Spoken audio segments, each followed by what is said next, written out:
debe contribuir a la construcción del país. ¿Y cómo?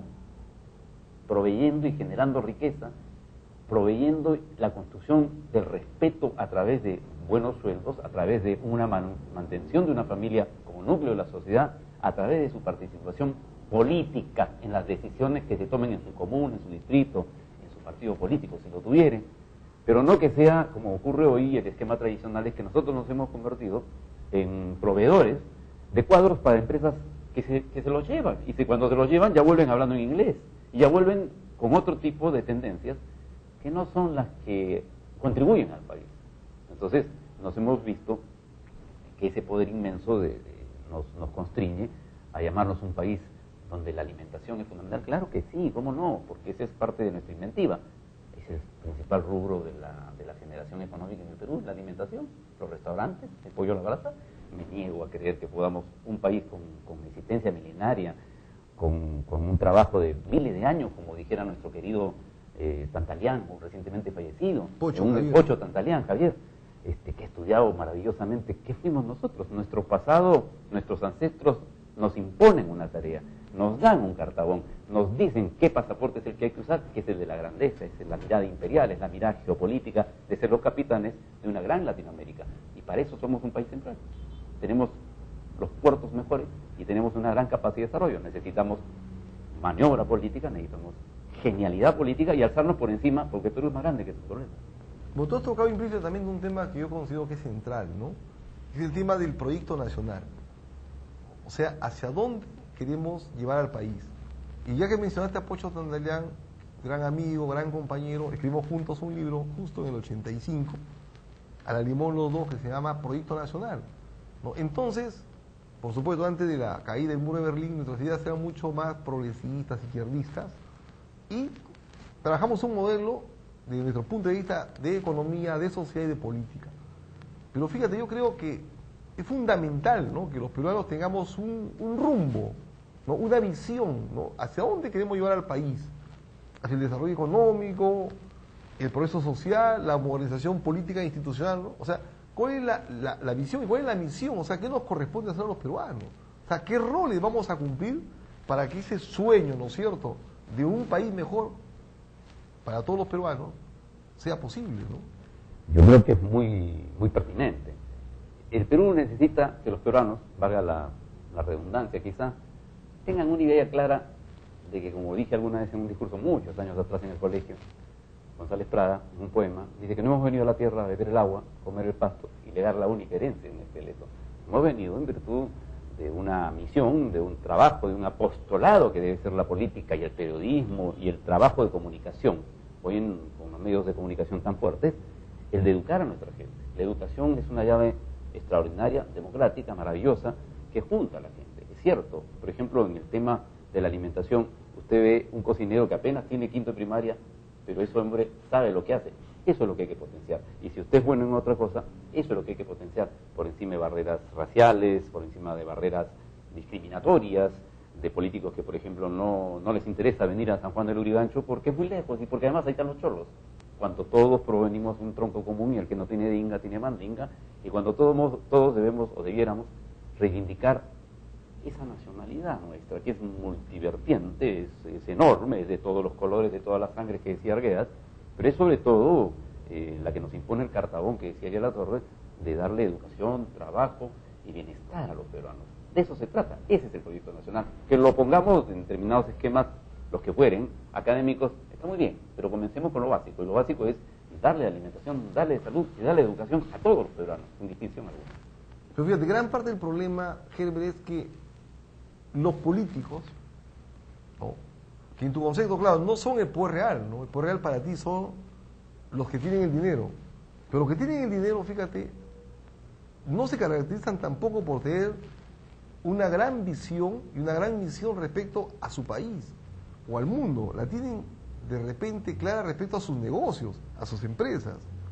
Y los políticos, que son los que deben tener el conocimiento, ¿no es cierto?, la lucidez, la coherencia, para decirnos a dónde llevarnos como economía, como sociedad, no la tienen clara. Fíjate, bueno, para terminar, ¿no?, tú eres un periodista con mucha experiencia y con mucho conocimiento. Hace 30 años, hace 40 años, hace 50 años teníamos políticos, ¿no es cierto?, de calidad y también de probidad. ¿Qué tenemos ahora, dime? ¿Quiénes están en los partidos políticos? No son los mejores intelectuales, no son los mejores académicos, no son, por Dios, no son lo mejor. Entonces, estamos mal, ¿no? Yo partiría de una expresión: si no son, es porque lo hemos permitido. Y porque nuestra capacidad de no crítica, de no herir a quienes lo merecen, ha devenido en una neumática en la que todo es silencio, en la que es bueno hablar a media voz, asunto que pedía González Prada que debiéramos romper, ni quebrar, porque había que romper el pacto infame y tácito de hablar a media voz. Pero ¿qué ha ocurrido, no? Muchos de los que hablamos fuerte, y yo me incluyo modestamente, no somos tomados en cuenta. Nunca nos llaman para nada. Y si no fuera por tu generosidad amical de tantos años y bonomía, pues simplemente no podría dirigirme a nuestros compatricios de San Juan del Lurigancho para decir estas pocas distritos, y de 25 distritos, para decir estas pocas cosas que no tratan sino de reivindicar al hombre común de la calle, al periodista que no es conocido pero que tiene 5 juicios por más de $1 millón, pero que en defensa de la cosa pública, el aeropuerto Jorge Chávez nos pertenece a todos los peruanos, digo y persisto diciendo las cosas que creo que deben ser. Eso es parte de una educación. A los políticos hay que contribuir con ellos, considerarlos como parte común y corriente. El presidente de la República y de allí para abajo, los funcionarios públicos están obligados a representar lo que son funcionarios públicos pagados por el tributo del contribuyente. Y el contribuyente tiene derecho a exigirles un comportamiento claro, firme, y si no cumplen, fuera, e inhabilitarlos y sacarlos de la política, y sacarlos de la cosa pública. Entonces empezamos una gran profilaxia nacional de eliminar las pústulas y de eliminar a todos los vagos y miserables que se han metido en la cosa pública, porque creen que es un buen negocio. Yo alguna vez escuché que llegan los asesores al Parlamento, al Congreso, para hacer negocios. ¿Cómo es posible que el Congreso se haya convertido en el establo que decía un político ruso, Lenin, ¿no es cierto?, en el establo burgués, en el cual se aconchaban voluntades de hacer negocios por millones de dólares, y no el bienestar del pueblo peruano, y no las leyes pertinentes, y no tampoco lo que es la inclusión, que no puede ser además la palabra pretextada por todo el mundo. Todo el mundo habla de inclusión. ¿Cuál inclusión? La inclusión de que las leyes sean respetadas tal cual están concebidas en el ámbito laboral, que no hay sindicatos, la gente no tiene libertad de hablar, la gente trabaja 15 y 16 horas y le pagan por 8. Eso es inclusión. Tampoco juguemos con la falta de ilustración académica y la falta de ilustración política o doctrinaria, ideológica de la gente en común. ¿Por qué? Eso se perpetúa a través de los medios, muchas veces, se envilece la opinión pública y se considera que todos somos una manga de tarados, y no lo somos. Cierto, ¿no? Acá, en el tema, por ejemplo, concreto de nuestras autoridades políticas, Congreso, Poder Ejecutivo, hay varios responsables, ¿no? Un responsable, tú lo has señalado, y también lo dijo Antero Flores, o son los electores, que elegimos mal, elegimos a gente que no merece nuestra elección, pero en gran parte pasa esto porque todavía somos un país más emocionalmente político que racionalmente político. Algo hemos avanzado, pero los electores tienen una tremenda responsabilidad. Pero más responsable para mí son los partidos políticos, Herbert, que en mi concepto no son partidos políticos de verdad, ¿no es cierto? O sea, son, son partidos pues de nombre nada más, ¿no? Déjame decirlo, porque creo que puedo contribuir y tenemos una línea de pensamiento muy similar. En el Perú no existen partidos políticos. Hay lo que hay, y fíjense ustedes lo que voy a decir, la involución de clubes electorales. Clubes electorales que aupan a una banda de panzones, a una gavilla de cretinos en la cosa pública. Pero esto es terrible, porque el Perú, en lugar de avanzar en la política, ha involucionado a los años del comienzo de los años 900 del siglo XX, cuando el civilismo contrataba pandillas y contrataba ganapanes para ser los electores, y si no había cupo necesario en el Congreso, inventaba provincias para que fueran parlamentarios aquellos. Contra ese civilismo, contra esa forma de hacer política con butifarra y con ron, insurgió una fuerza política el año 30 que hoy ya no existe. Y no existe sino como una esperanza de volver a renacer, pero entre que vuelve a renacer y no se unen quienes son los protestantes dentro del APRA, para decirlo con voz propia, simple y llanamente van a ver que los funerales y que los enemigos pasan por delante de la tienda de cada quien, y será pues un recuerdo y será algo maravilloso de lo que sí alcanzamos a vivir nosotros cerca, aquí quien fuera su fundador, Raya de la Torre. Bueno, es cierto, ¿no? Coincido en eso. No hay partidos políticos, son partidos de nombre. Por eso es que los partidos que no lo son no han sido capaces de analizar en profundidad y en amplitud los currículums de los candidatos que los han puesto en su lista, ¿no? Y se ha impuesto el que ha tenido más dinero, más billete, el que ha financiado más y mejor la campaña electoral. Por eso tenemos la cantidad y calidad tan pobre de congresistas, por ejemplo, ¿no?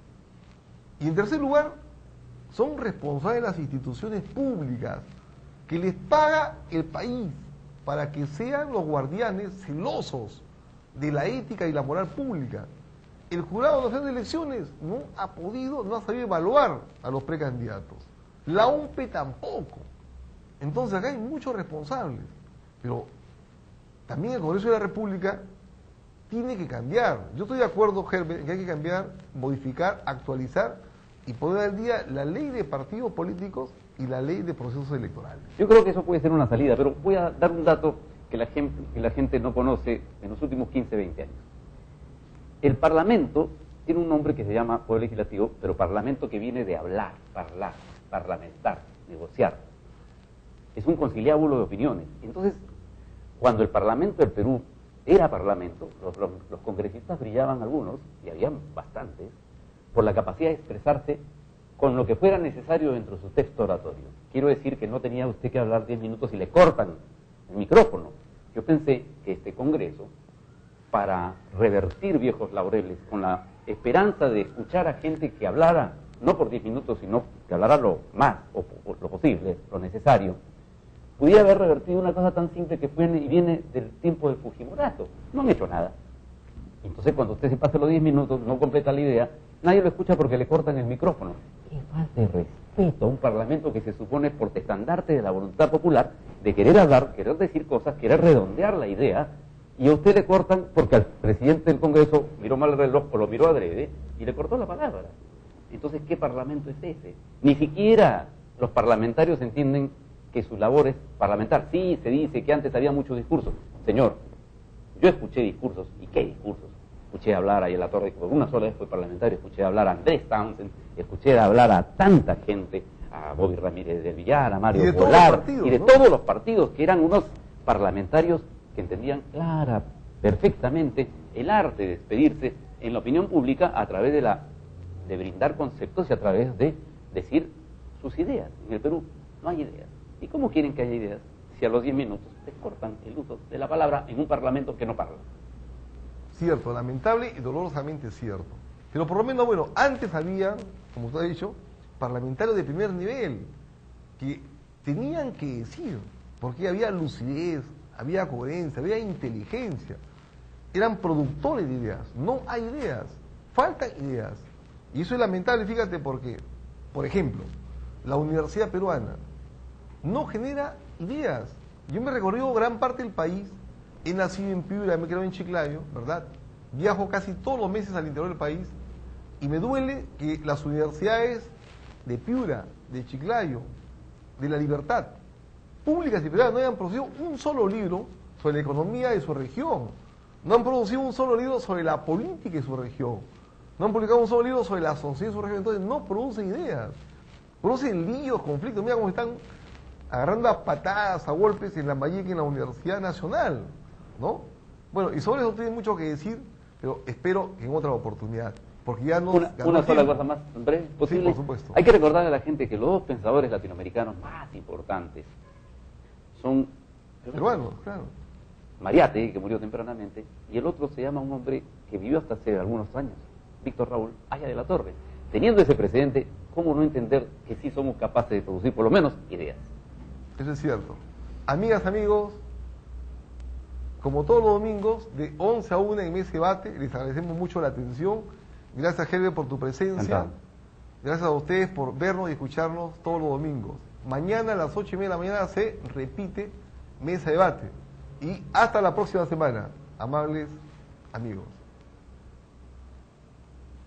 Listo. Televisión presentó Mesa de Debate.